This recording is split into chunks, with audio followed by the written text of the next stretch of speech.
mengucapkan mudarat. Mudarat itu dari kata ad-dar. Mudarat itu bahayanya. Ad-dar yang berkuasa memberikan bahaya, derita, kesulitan dan lain-lain. Mudarat. Nah, pelaku yang berkuasa memberikan mudarat siapa? Allah, ad-dar. Nah, lawannya adalah an-nafi'. Makanya disebut secara bersamaan karena ini berpasangan. An-nafi' dari kata manfaat.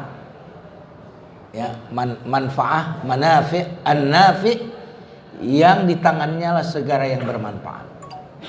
Jadi ad-dar adalah Allah yang maha berkuasa, yang berkuasa sepenuhnya untuk memberikan mudarat.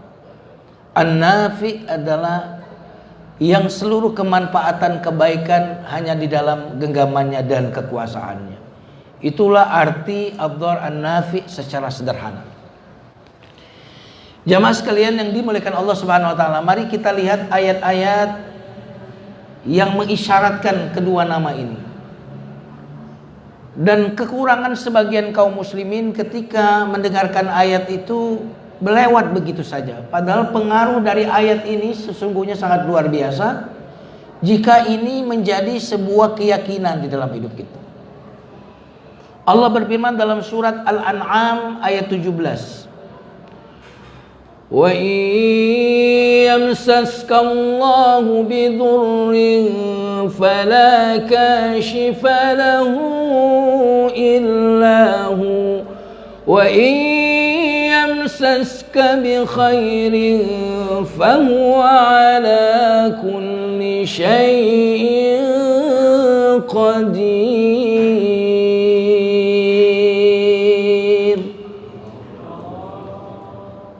Jika Allah menyentuhkan, kalau baca terjemahnya memang seringkali terjemah itu biar enak didengar, ya. Tapi kalau bahasa aslinya wa iyamsaska, apabila Allah menyentuhkan kepadamu, menyentuh. Kalau pisau itu baru disentuhin, belum dibacokin. Makanya la yamassuhu, yamassuhu. Masaka artinya menyentuh. La yamassuhu. Ya. Jika Allah menyentuhkan, nah di terjemahannya biasanya kalau kita lihat menimpakan. Kalau timpa lebih berat ya, ketimpa bangunan kan. Kalau ini bahasa aslinya, jika Allah menyentuhkan kepadamu kemudaratan, bahaya, musibah, disentuhkan. Lihat, Allah itu sayangnya kepada kita. Ketika Dia memberikan derita, musibah kepada kita, Allah tidak memberikan derita musibah itu di luar kemampuan. Uang cuma sentuhan doang kok, disentuhin doang. Itu sentuhannya begitu ya. Gimana kalau benar-benar ditimbalin ya? Gimana kalau pisau dibacokin? Pisau disentuhin doang. Maka tidak ada yang bisa menghilangkannya melainkan Dia sendiri. Nah, ini ayat ini sebenarnya kalau udah jadi keyakinan kita tutup aja nih pengajian ya. Karena ayat ini membuat kita tenang akhirnya. Siapapun yang mendapatkan musibah besar, masalah besar, kebangkrutan, bahkan penyakit yang sangat berat, coba baca ayat ini. Kalau Allah menyentuhkan kepadamu penderitaan apapun, tidak ada yang bisa menyembuhkan, tidak bisa ada yang bisa menghilangkan itu kecuali iya. Luar biasa ini. Berarti bisa dihilangkan, bisa disembuhkan kalau Allah menghendaki. Harapan ada. Wa iyamsaska bi khairin fahuwa ala kulli syai'in qadir. Dan jika Dia menyentuhkan kepadamu kebaikan, kebaikan itu bisa jadi kekayaan, jabatan, uang. Karena kata khair dalam Islam, dalam bahasa Arab itu bisa berarti harta. Wa innahu lihubbil khairi lasyadid. Khair di situ padahal terjemahannya apa? Harta. Manusia itu sangat cinta harta. Nah, harta itu disebut khair karena fungsi harta seharusnya untuk khair. Ya, makanya kenapa harta itu disebut khair. Kutiba alaikum idza hadara ahadakumul mautu in taraka khairan. Diwajibkan kepada kalian jika datang kematian kepada kalian dan kalian meninggalkan khairan, harta maksudnya, berwasiat. Khairan itu dalam Al-Qur'an ternyata salah satu artinya adalah harta. Berarti harta itu di tangan orang jahat jadi jahat, di tangan orang baik kalau di tangan orang-orang soleh seperti bapak-bapak jadi masjid kita ini khair ya. Tapi kalau di tangan orang jahat jadi mobil Rubicon dia nanti ya, jatuh jadi yang lain-lain ya. Jamaah sekalian yang dimuliakan Allah Subhanahu wa taala. Dan Allah menutup surat Al-An'am ayat 17 ini dengan namanya Qadir, aku Maha Kuasa. Dikaitkan dengan bahaya, manfaat, aku berkuasa. Ada bahaya padamu, aku berkuasa mencabutnya. Kamu miskin, aku berkuasa mengkayakan. Ayat-ayat Quran itu sayangnya tidak menjadi sebuah keyakinan akidah. Ini yang membuat sebagian kita jadi galau. Kita lihat lagi surat Yasin. Insya Allah hafal semua nih kalau surat Yasin. Attakhidhu min dunihi alihatan in yuridnir rahmanu bidurrin la tughni anni syafa'atuhum syai'an wa la yunqidhun.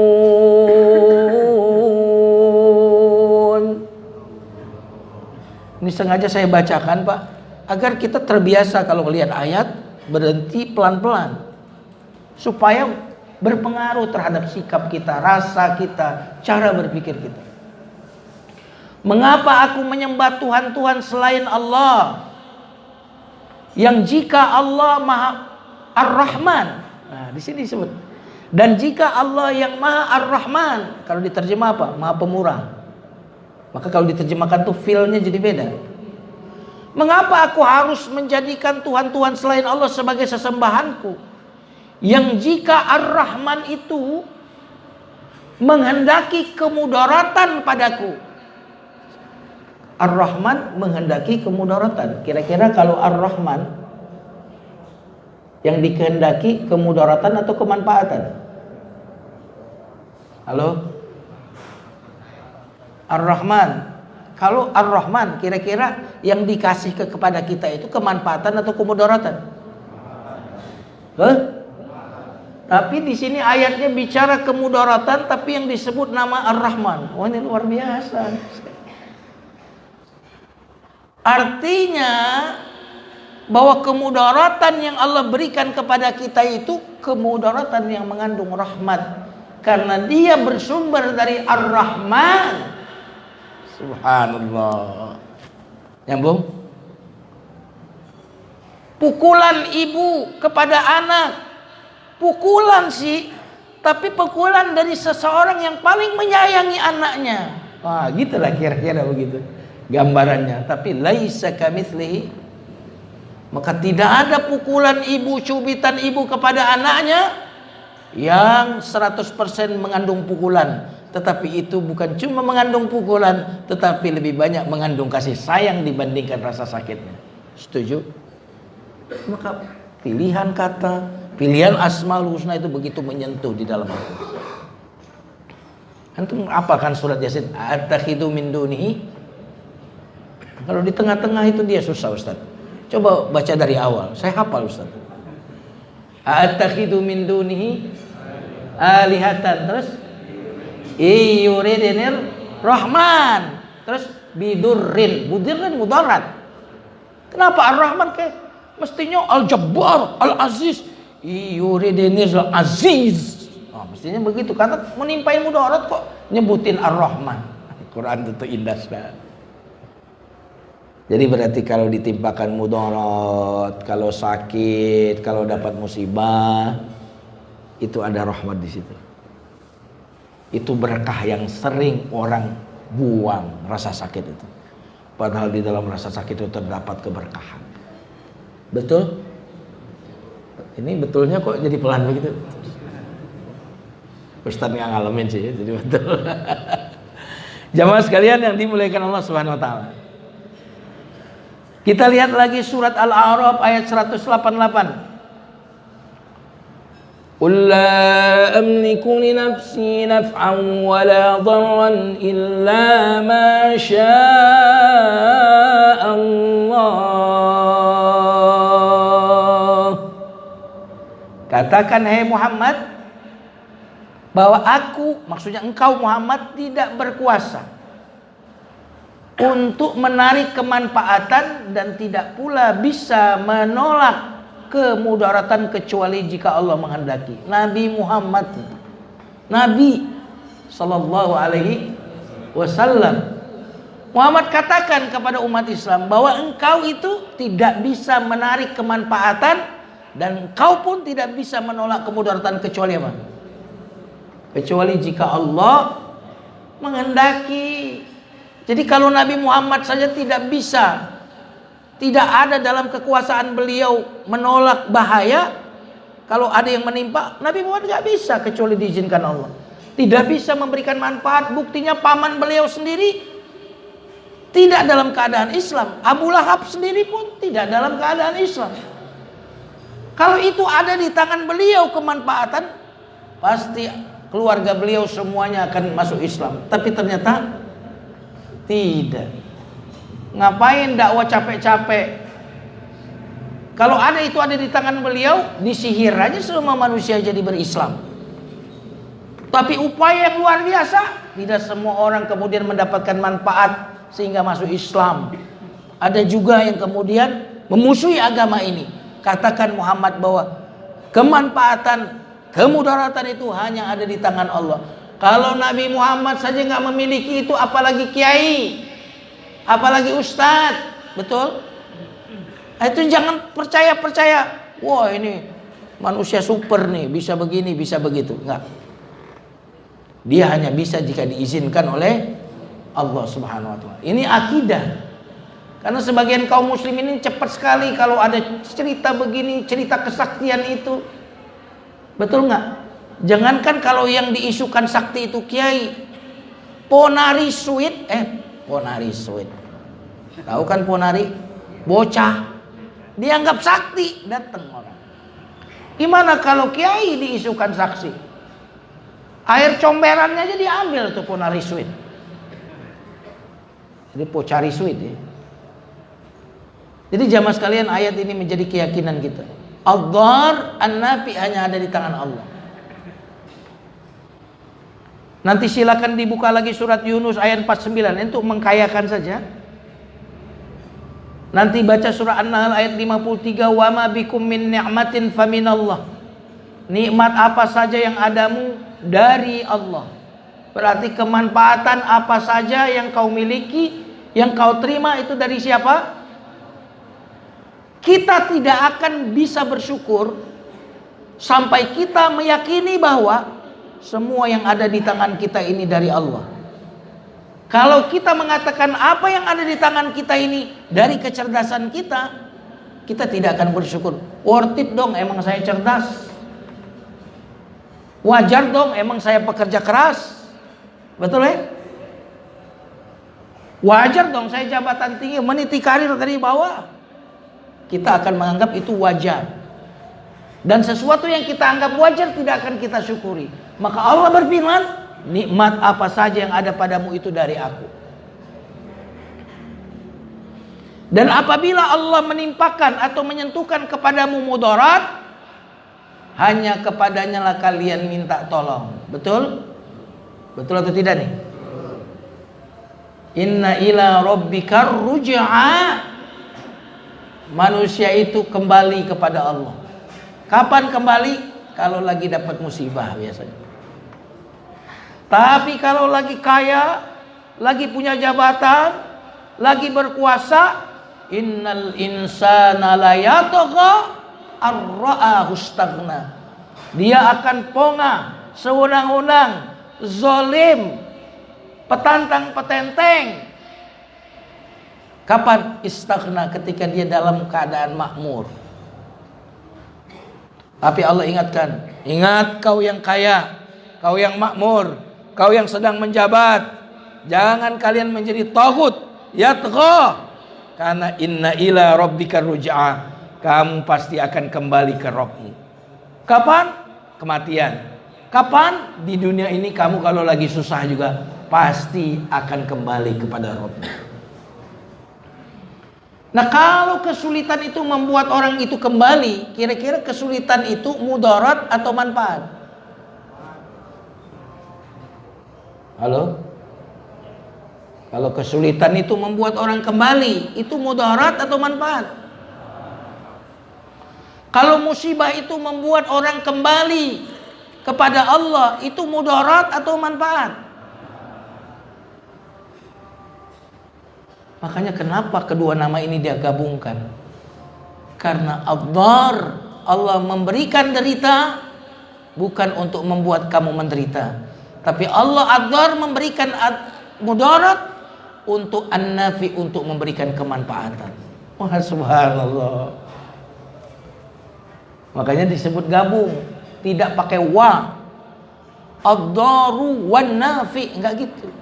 Tapi disebut ad-darun nafi. Kenapa? Karena mudaratnya untuk kemanfaatan. Subhanallah. Jamaah sekalian yang dimuliakan Allah Subhanahu wa taala. Itulah beberapa ayat yang mengisyaratkan kemanfaatan, kemudaratan hanya ada di tangan siapa? Hanya ada di tangan siapa? Allah. Nah, kalau begitu ada enggak ular yang bisa membahayakan kita tanpa izin Allah? Ada nggak pisau yang bisa melukai kita tanpa diizinkan oleh Allah? Ada nggak manusia yang punya jabatan, kekuasaan yang bisa membahayakan kita kalau tidak diizinkan Allah? Kalau begitu, orang yang beriman itu kira-kira pengecut atau pemberani? Halo? Pengecut atau pemberani? Pemberani. Takutnya sama siapa? Ini bahaya, karena kalau kita mengatakan si fulan bisa menimpakan bahaya kepada saya, si fulan itu juga bisa merugikan saya, si fulan itu, banyak sekali ketakutan kita. Betul atau betul? Tapi kalau kita katakan kemanfaatan penuh ada dalam kekuasaan Allah, bahaya, keburukan, derita dalam kekuasaan Dia saja. Takut kita hanya kepada siapa? Caper kita hanya kepada siapa? Menjilat kita hanya kepada siapa?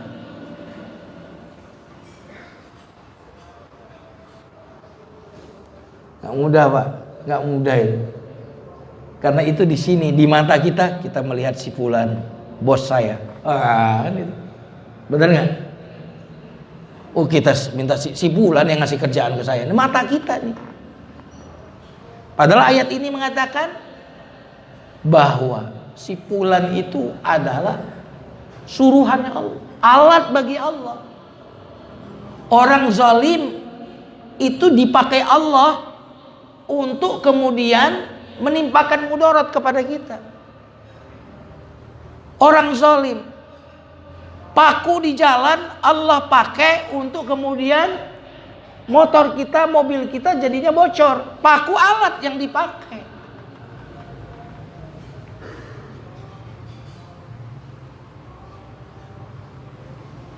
DKM masjid itu alat Allah yang Allah pakai untuk undang saya.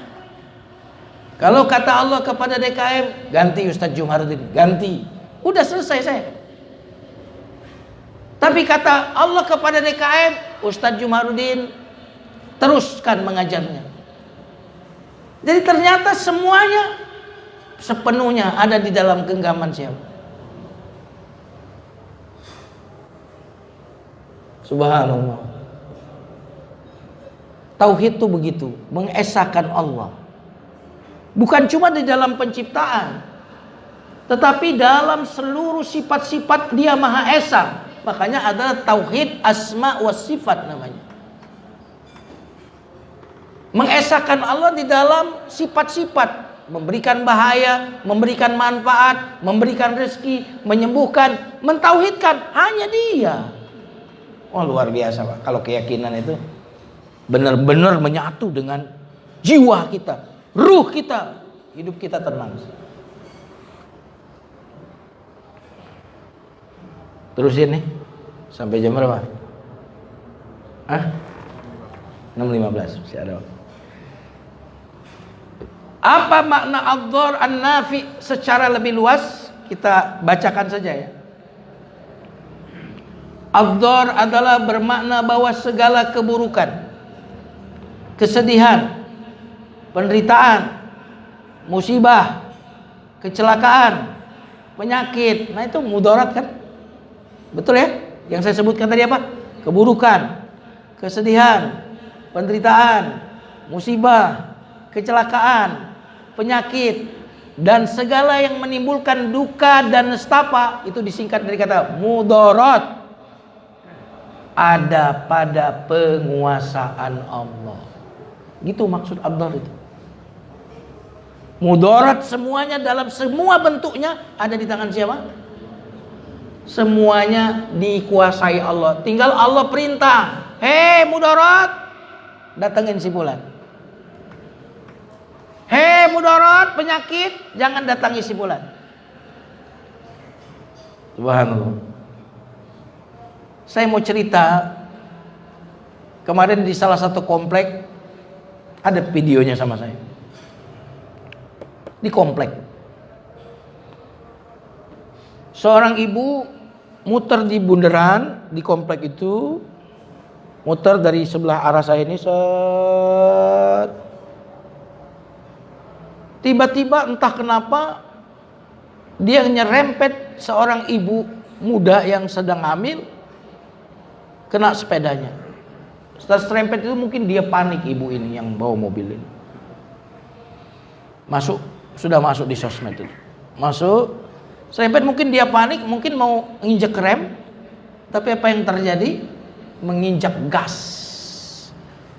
Karena panik menginjak gas, akhirnya ibu tadi yang keserempet itu keseret mungkin sejauh 3 sampai 4 meter, keseret, nabrak tiang listrik atau tiang apa besi ya sampai roboh. Kemudian tiang ini menimpa ibu itu, meninggal di tempat. Di komplek. Coba lihat. Kalau orang kemudian kita lihat tertabrak di jalan raya, iya kan? Ini di komplek dengan kecepatan yang biasa. Artinya apa? Kalau Allah menghendaki datangnya mudarat kepada orang, tidak usah dia jauh-jauh ke tempat perang, di rumah pun datang mudarat itu. Tapi kalau Allah mengatakan tidak, mudarat itu di medan tempur pun dia akan pulang. Khalid bin Walid itu matinya di atas kasur. Padahal tidak ada di bagian tubuhnya ini kecuali ada bekas senjata musuh, nggak ada yang mulus. Kalau kita mulus-mulus ya, Khalid bin Walid nggak ada yang mulus badannya. Tapi meninggalnya di mana? Di atas kasur. Di akhir hidupnya dia menangis. Dia liatin mushaf Quran, lembaran Quran, dia nangis. Dia bilang, "Win, maafkan aku Quran. Aku melalaikanmu karena aku disibukkan oleh pertempuran demi pertempuran, sehingga aku jarang sekali untuk berinteraksi denganmu." Menangis dia karena kekurangan interaksi dengan Quran, disebabkan selalu ikut dalam medan tempur. Kira-kira kalau kita menangis ya? Kita ini nggak apa-apa, coba waktunya banyak banget, banyak buat baca WA, nggak pernah ya Quran, maafkan aku. Selama ini aku disibukkan oleh apa?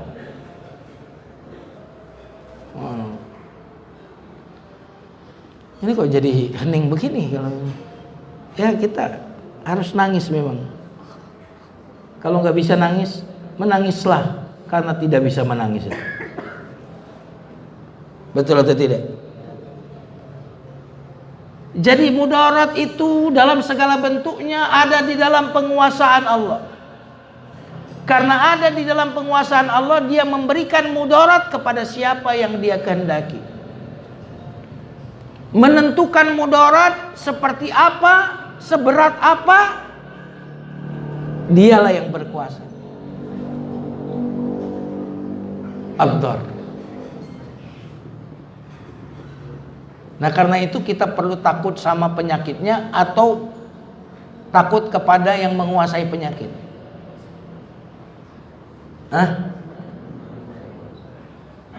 Takut kepada pedang atau kepada yang pegang pedang?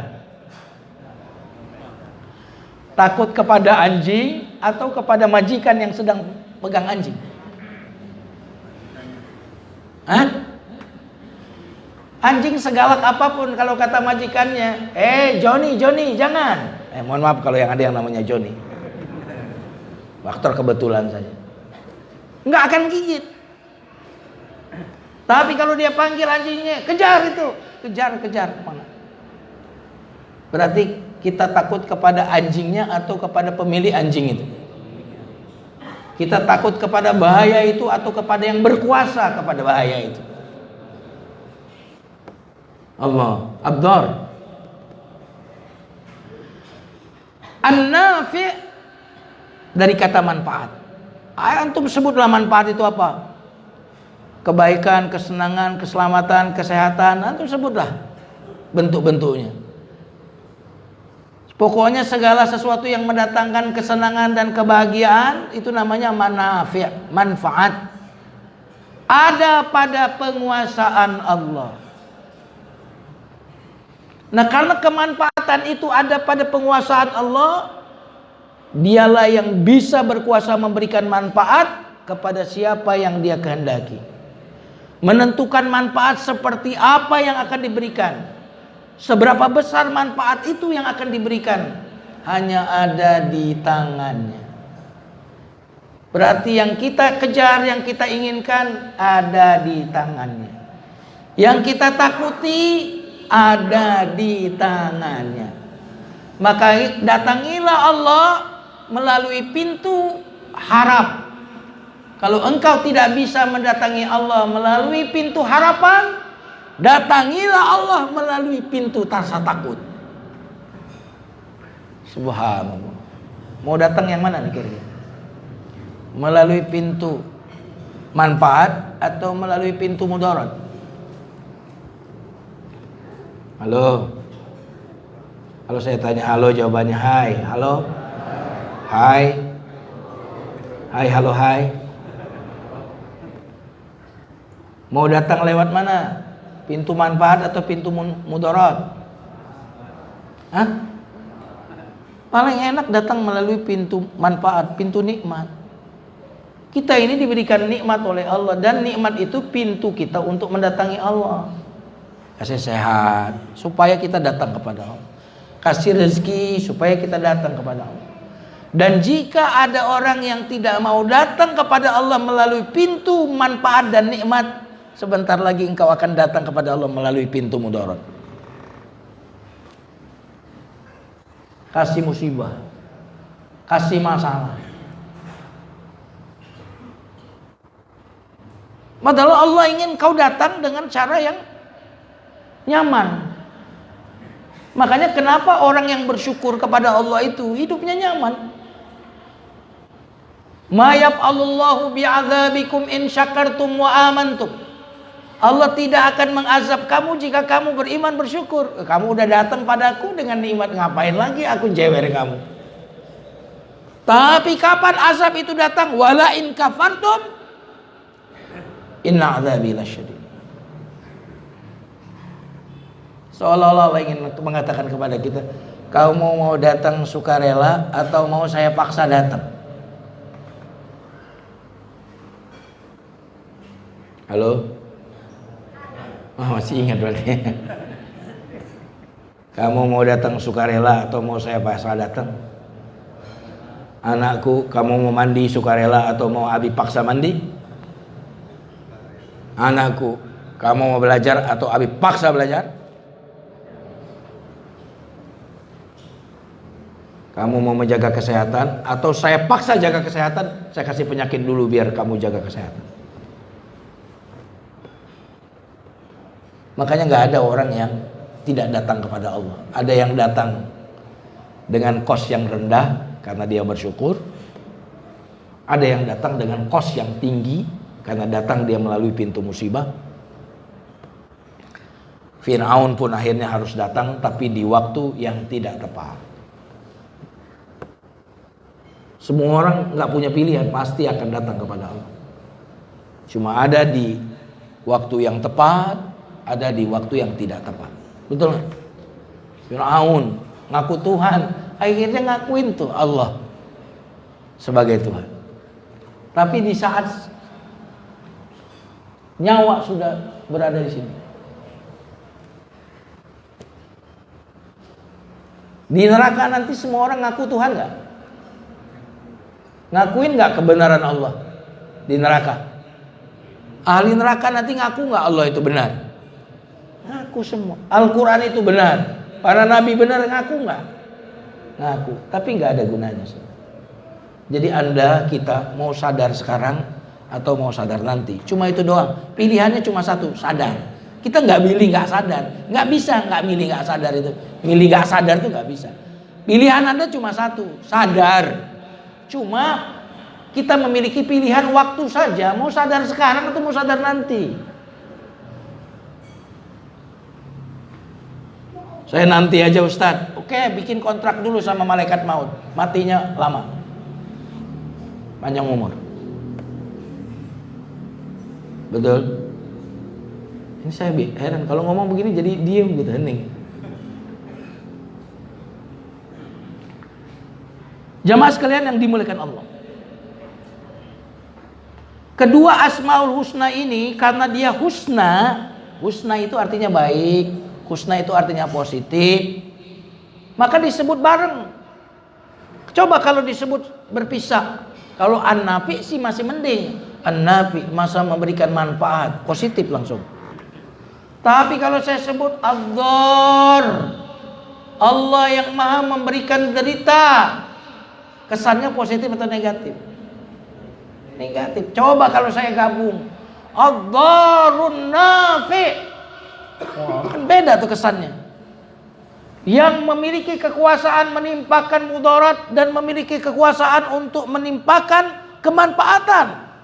Wah, itu terkesan apa? Allah itu maha kuasa. Apa yang dia kehendaki pasti terjadi. Apa yang dia tidak kehendaki tidak akan terjadi. Dia maha mampu memberikan manfaat dan maha mampu memberikan mudarat. Sempurna kekuasaan Allah. Wah, itu kan kesannya begitu. Sekaligus tidak ada mudarat yang tidak mengandung manfaat. Bahkan kemanfaatan di dalam mudarat jauh lebih besar dari mudarat yang ada pada mudarat itu.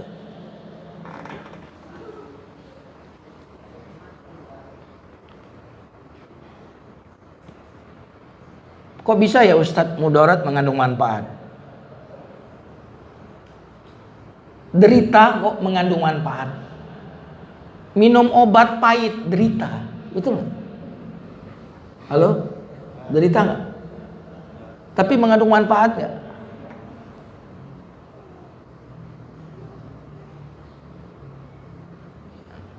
Sakit, tapi manfaat. Puasa itu derita nggak? Derita, tapi mengandung manfaatnya. Subhanallah. Jamaah sekalian yang dimuliakan Allah.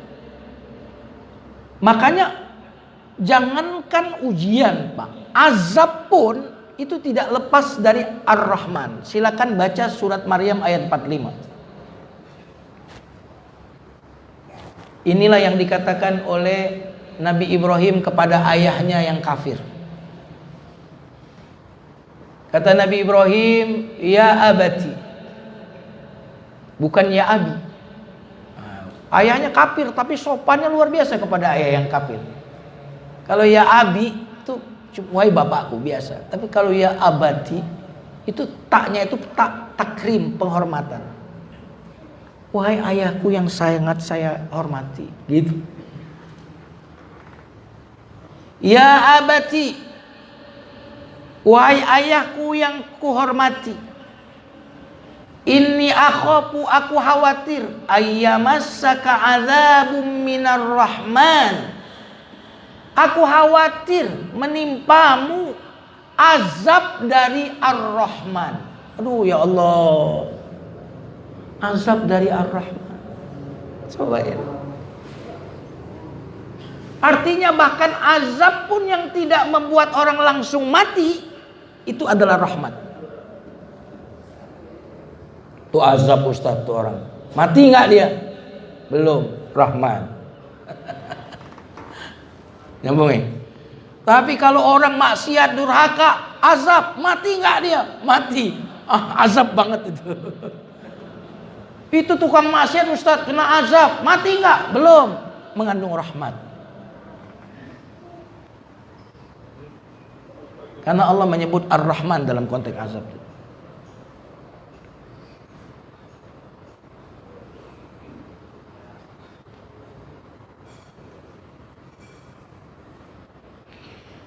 Agar antum lebih yakin, surat As-Sajdah yang kita baca di Jumat, sebagian membaca di hari Jumat, ayat 21. وَلَنُذِيقَنَّهُمْ مِنَ الْعَذَابِ الْأَدْنَى دُونَ الْعَذَابِ الْأَكْبَرِ لَعَلَّهُمْ يَرْجِعُونَ.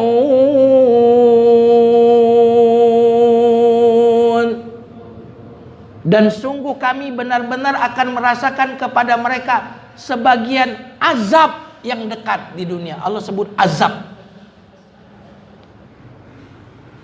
Sebelum azab yang lebih besar di akhirat. Untuk apa? Mudah-mudahan mereka kembali ke jalan yang benar. Subhanallah. Allah itu ekstrim kasih sayangnya sehingga dia sering memaksa. Betul?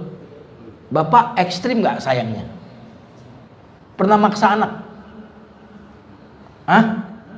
Halo? Nah berarti memaksa anak itu bentuk ekstrim dari kasih sayang.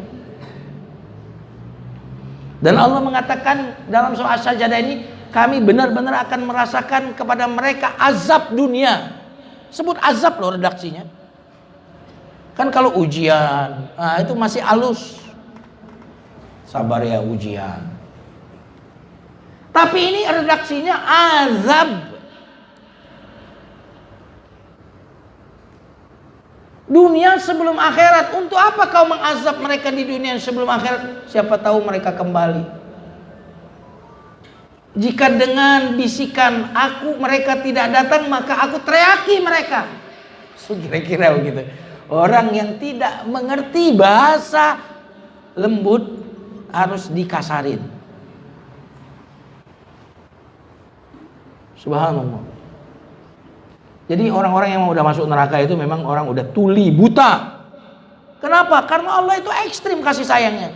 Kamu nggak datang dengan suara muazin, kamu nggak datang dengan suara lembut, aku akan menteriakimu dengan suara musibah. Nggak datang juga, mau pantas masuk neraka.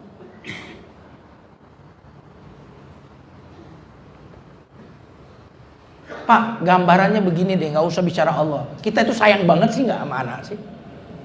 Sayang banget atau sayang aja? Coba kayak apa upaya kita Pak? Kita berikan semuanya untuk anak kita biar dia jadi anak soleh, biar dia jadi anak sukses.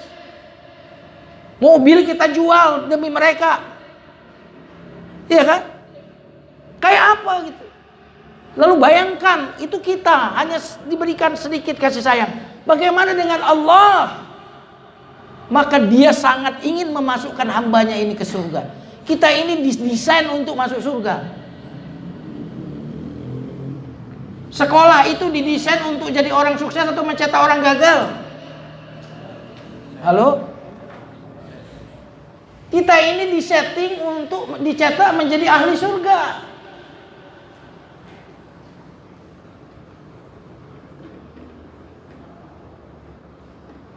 Jamaah sekalian yang dimuliakan Allah. Nah, kalau mudarat ini, bahaya ini mengembalikan kita ke jalan yang benar, sekali lagi, mudarat ini Anugerah atau musibah? Hah? Cuma satu orang nggak anugerah. Anugerah. Saya ingin bacakan surat Luqman ayat 20 dan nanti jawab pertanyaan saya. Wa asbagha 'alaikum ni'amahu zahiratan wa batinah. Dan Allah menyempurnakan untukmu nikmat zahir dan nikmat batin. Allah bilang apa? Nikmat zahir, nikmat batin. Coba jawab. Contohnya nikmat zahir itu apa bentuknya? Sebutin. Satu. Hah? Apa? Harta. Terus? Kesehatan. Terus apa lagi? Rumah. Masa nggak disebut? Terus apa lagi? Mobil. Ini namanya nikmat zahir. Casingnya zahirnya nikmat. Kata Allah, aku itu memberikan kepadamu nikmat zahir dan nikmat batin. Sekarang saya mau tanya, nikmat batin itu bentuknya apa? Ini yang jauh gak kedengeran sama saya, jawab. Iman, terus apa lagi? Sehat, apa lagi? Tenang. Iya kan? Betul atau tidak? Tapi itu jawabannya terlalu mainstream. Benar jawaban itu, tapi terlalu mainstream. Apa itu nikmat batin? Nikmat batin itu penyakit. Karena zahirnya penyakit, tapi batinnya mengandung manfaat nggak? Halo? Mengandung hikmah nggak? Nah, sesuatu yang batin itu mengandung manfaat. Jadi manfaatnya tuh nggak kelihatan oleh mata. Itu namanya nikmat batin. Membuat kita berzikir, membuat kita mendekat, membuat kita tawadu. Itu semua diakibatkan oleh apa? Dapat apa tadi? Musibah. Berarti musibah itu adalah manifestasi dari nikmat batin yang Allah berikan kepada kita. Kalau nikmat zahir ya sehat itu. Apa itu nikmat batin? Musibah. Kenapa? Zahirnya jelek, tapi batinnya mengandung manfaat. Kayaknya belum nyambung ya. Yang namanya batin itu, yang manfaat itu kelihatan di zahirnya atau tidak? Kalau nikmat zahir, casingnya nyenengin Pak. Bapak dapat duit, amplopnya kelihatan, sekian juta, duitnya kelihatan, zahir. Tapi kehilangan duit, zahirnya apa? Bukan nikmat kan? Kehilangan nikmat zahirnya, tapi batinnya? Dengan kehilangan uang itu apa yang akan terjadi? Bapak istighfar. Dengan kehilangan uang itu apa? Bapak jadi hati-hati. Banyak. Oh berarti zahirnya sih bukan nikmat, tapi batinnya. Maka apa itu nikmat batin? Musibah. Berarti kita itu senantiasa diberikan dua nikmat. Kalau nggak nikmat zahir, makanya Nabi bilang kalau mendapatkan yang diinginkan, alhamdulillah alladzi bi ni'matihi tatimmus shalihat. Tapi kalau mendapatkan sesuatu yang tidak sesuai dengan selera, kata Nabi apa? Alhamdulillahi ala kul. Ini gunanya ngaji Asmaul Husna itu Pak. Bukan cuma di sini. Kita ini akan berhadapan dengan berbagai macam variasi kehidupan. Kalau kita punya bekal Asmaul Husna Pak, tangguh kita menghadapinya. Saya tidak bisa membayangkan cerita tadi. Bagaimana seorang ayahnya Pak, karena di komplek tadi, ayahnya menggotong sendiri anaknya yang habis tertabrak. Saya tidak bisa membayangkan bagaimana perasaannya.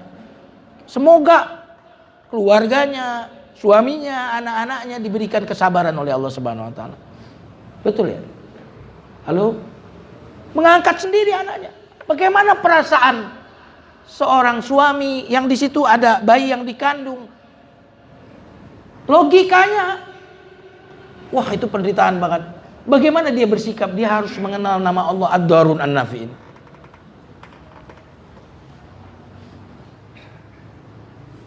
Betul? Halo? Lemes amat? Halo?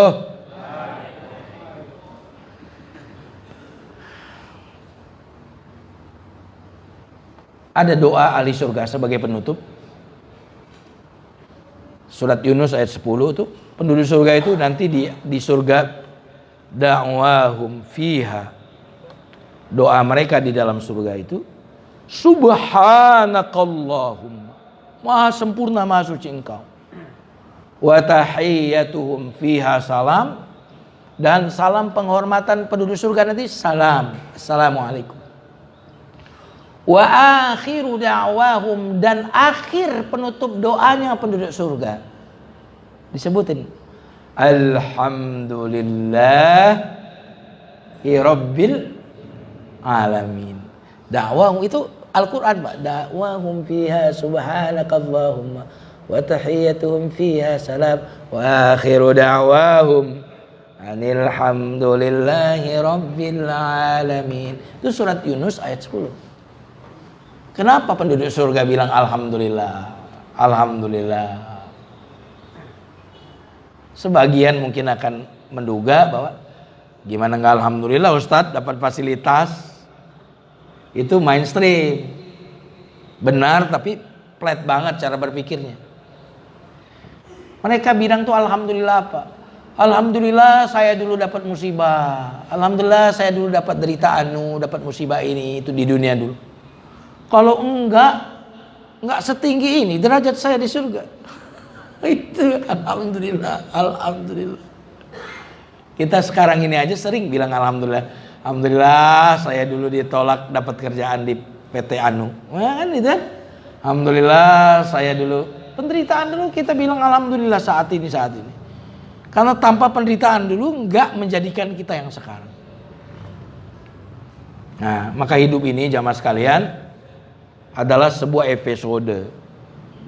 Terkadang belum berakhir, endingnya kita melihat di tengah, maka kita mengeluh, kita memaki-maki, kita protes. Padahal ini episode kehidupan yang belum berakhir.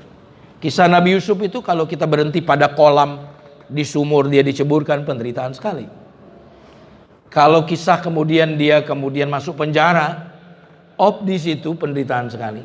Tapi kalau kita baca kisahnya dari awal sampai akhir, karena sesungguhnya ya, yang penting itu adalah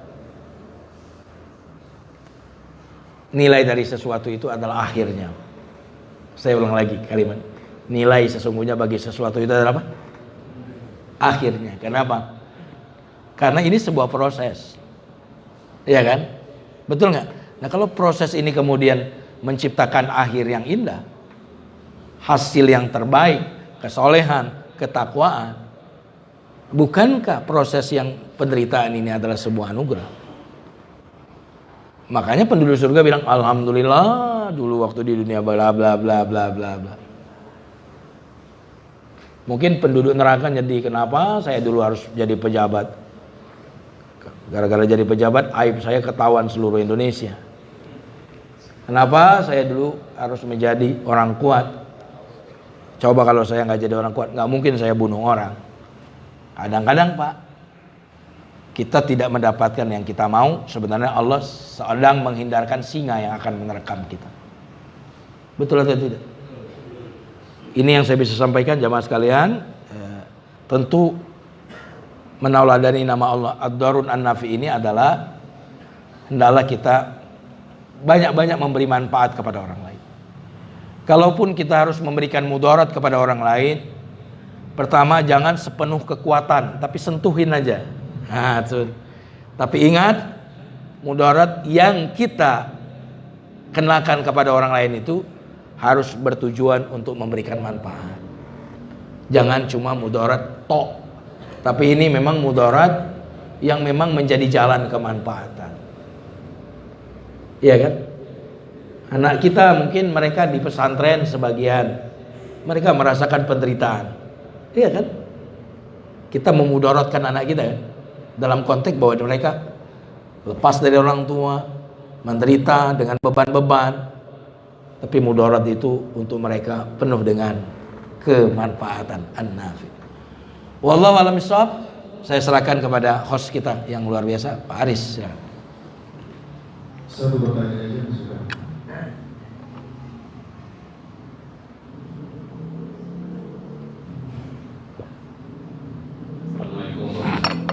Waalaikumsalam warahmatullahi. Terima kasih. Dengan memahami bahwa mudarat dengan segala turunnya tadi itu adalah milik Allah, berasal dari Allah, dan hanya Allah yang bisa menghilangkan, sehingga kita artinya diminta untuk selalu berdoa supaya lepas dari mudarat itu. Tapi sebaliknya ada satu hadis ayat bahwa seseorang atau satu bangsa, satu kaum yang mengalami penderitaan mudarat apapun itu hanya bisa hilang dengan usaha dari orang yang bersangkutan. Nah, di sini diminta, artinya kita minta usaha yang luar biasa kalau kita ingin membebaskan diri dari mudarat tersebut. Nah, jadi ini saya pinta seperti bertolak belakang gitu, Pak Ustaz. Nah, pertanyaan saya, berapa besar porsi usaha kita untuk merubah?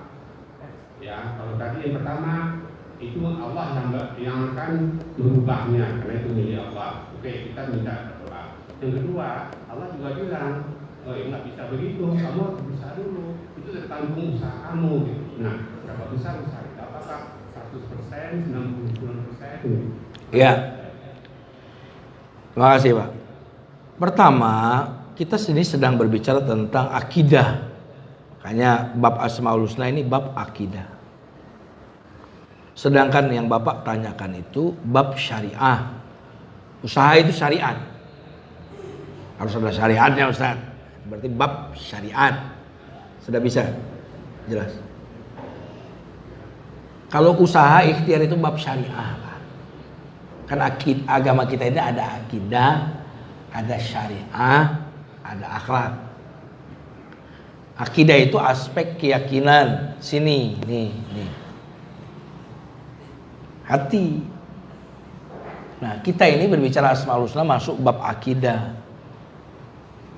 Bab akidah ini tidak boleh sama sekali meyakini usaha itu ada manfaatnya. Itu bab akidah. Maka kita mengatakan bahwa usaha kita itu akidah ya. Akidah, ingat ini. Hati kita mengatakan dokter itu nggak ada manfaatnya sama sekali. Kalau saya ngomong begitu bab akidah benar. Nyambung ya. Tapi kalau saya berbicara tentang bab syariah, dokter itu nggak ada gunanya sama sekali, salah. Nah, jadi maka kita harus selamat akidah dan selamat syariah. Orang Barat itu dalam konteks syariah ikhtiar selamat. Wah, totalitas kalau berobat, wah syariahnya bagus, ikhtiarnya bagus.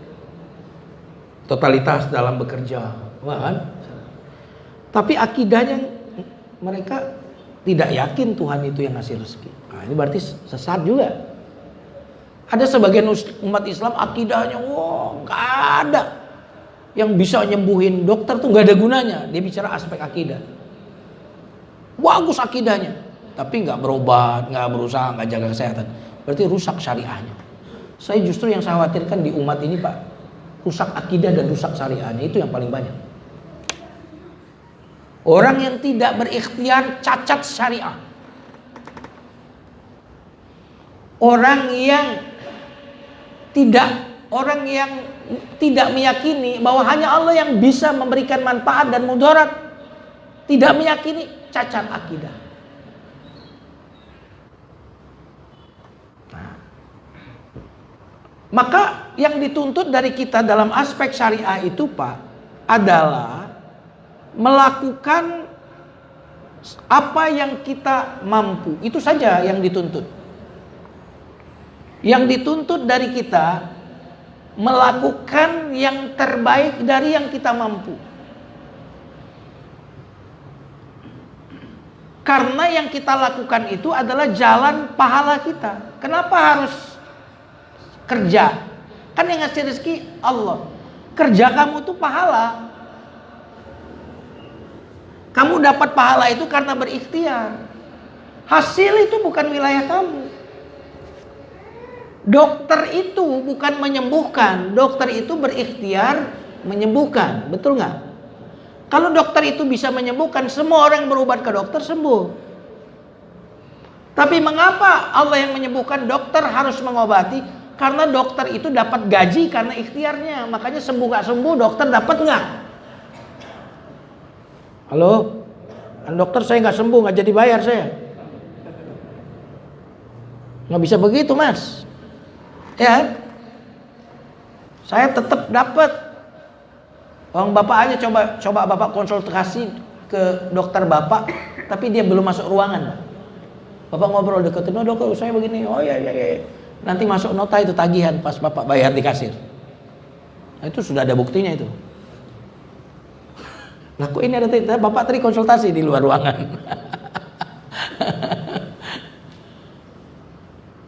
Sudah nyambung, Pak?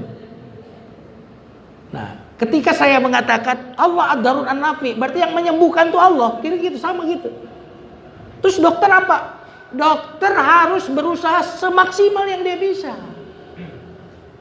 Kata dokter, kalau nggak sembuh datang lagi, dapat lagi duit nggak dia? Hah? Dapat lagi, ngecas lagi. Semakin mantap ikhtiar kita, pahala lagi. Lakukan apa yang bisa kamu mampu, sisanya biar aku, kata Allah, yang melengkapinya. Kita ini yang kita mampu aja nggak kita lakukan, terus menuntut semuanya Allah melakukan. Nabi Muhammad dalam perang Badar, berapa jumlah tentara? Berapa jumlah tentara musuh? Tapi itulah yang maksimal Nabi Muhammad bisa lakukan. Memang segitulah jumlah tentara yang minimal 300 orang. Kendaraan tunggangan juga sangat minimal. Tapi mengupayakan yang terbaik dari yang beliau miliki ini. Sisanya biar aku, kata Allah. Urus yang ada di dalam wilayah dan kemampuan. Maka rubahlah apa yang bisa kau rubah. Terimalah apa yang tidak bisa kau rubah. Mampulah engkau dalam membedakan mana yang bisa dirubah, mana yang tidak bisa dirubah. Gitu ya. Wallahu a'lam bishawab. Mari kita tutup dengan doa. Astaghfirullahalazim. Allahumma shalli ala Muhammadin wa ala ali Muhammad. Alhamdulillahirabbil alamin. Allahumma arinal haqqa haqqa warzuqna ittiba'ah wa arinal batila batila warzuqna ijtinabah. Allahumma ja'alna mimman yastami'una al-qawla fayattabi'una ahsanah. Rabbana atina fid dunya hasanah wa fil akhirati hasanah wa qina adzabannar. Subhana rabbika rabbil izzati amma yasifun. Assalamu alal mursalin. Alhamdulillahirabbil alamin. Assalamualaikum warahmatullahi wabarakatuh. Assalamualaikum warahmatullahi wabarakatuh. Kita tutup dengan doa kafaratul majlis. Subhanakallahumma wa bihamdika asyhadu an la ilaha illa anta astaghfiruka wa atubu ilaik.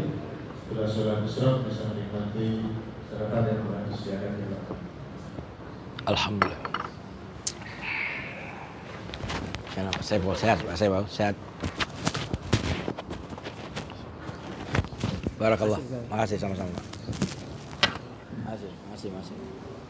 Barakallah.